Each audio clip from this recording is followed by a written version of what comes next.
Councilman Breeden. Thank you. This particular saga didn't actually start in 2012.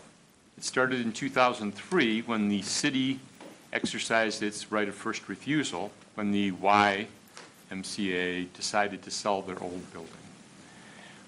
The city intervened in an attempt to protect 100 units of affordable housing and bought the property, borrowed $3.5 million to buy the property, and then, that was in October of 2003, if I recall correctly, we released a RFP seeking a first we found that the building was decrepit and full of asbestos and had a variety of other problems, and after a long debate over whether we should renovate the building or tear it down, we determined that it should be torn down and sold for development. We let out a RFP, a group called HDC LLC of Novi came in and entered into arrangements with us to build 2 towers on this site with a variety of uses, including some affordable housing, not the single occupant residency that had been there, but some form of affordable housing. And that project kind of dragged on, which seems to be of a kind when the city engages in real estate speculation. And in November of 2007, council pulled the plug on it, ended that relationship with that developer. And by canceling that relationship with that developer, we lost the $1.1 million that we had spent on relocating the people that had been living in that housing that the developer had promised us they'd reimburse us for, but didn't have to once we released them from their project. We also had paid $1 million for the removal of the asbestos and the demolition of the building. So we're up to $5.5 million at this point in time because we had engaged in this real estate speculation by exercising our right of first refusal. Well, when we canceled the deal with that developer, we then proceeded through about 5 years of litigation with that developer. And finally, on March 30th, 2012, the Sixth Circuit Court of Appeals ruled in favor of the city. So even though we had a victory in court, it took us 5 years of just sitting on that property, it not being productive, before we moved forward. So that was March of 2012. The loan that we had taken out to buy the Y had a balloon payment due in December of 2013. So early in 2013, council decided that they should put this on the market, and that's approximately when Mr. Dahlman and the others bid on this project.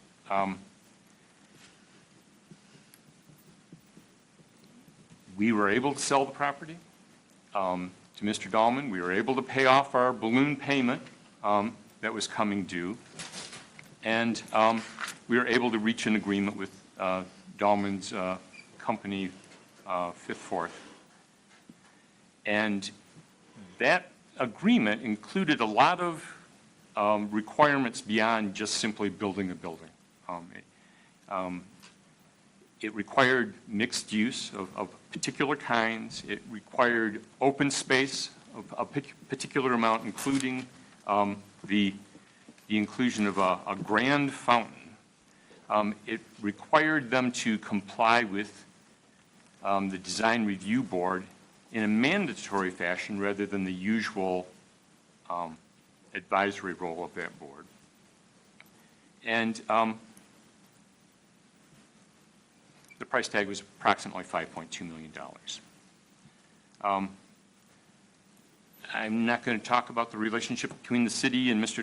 Dahlman's company during the period from when we agreed to sell it to him and now, because that's all subject of litigation, and I don't think it's appropriate to get into. But I want to emphasize that when we engage in real estate speculation, we don't do well. We need look no further than across the street from this property at the library lot, which we authorized staff to sell last year in April, and that sales agreement has still not been executed. We don't do well when we engage in real estate speculation.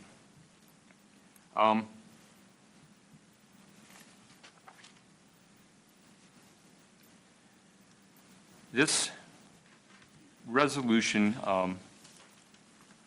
relies on some speculation about the value of this property, value that's placed without the restrictions that we placed on Dahlman's Development Company.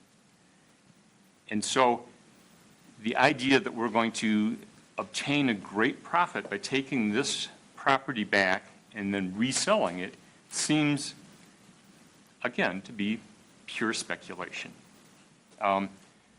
But needless to say, if we go ahead and try to revert this property back to our ownership, we are going to engage in prolonged litigation, like we did the last time a development failed on this property.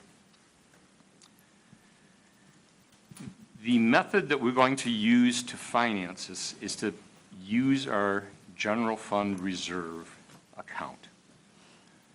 Taking $4.2 million out of our reserve balance is going to drop us from about 17% reserve down to about 13%, which is below our target, which is below a good, healthy organization's reserves. And I think that that of itself is a huge risk. That affects our ability to borrow at lower interest rates on other loans. Now, we've received some assurances that it probably won't affect the interest rate on the loans that are proposed in this next resolution, but certainly the period of time when we are dropped below our 15% target reserve account, we are placing our fiscal condition at risk. We've known for quite some time that this building wasn't going to be completed by today. I mean, council members were talking about it 6 months ago in meetings here, and yet here we are on the day when the project needed to be completed, discussing what we need to hurry up and do in order to accomplish what we knew we were going to need to do as long ago as a year.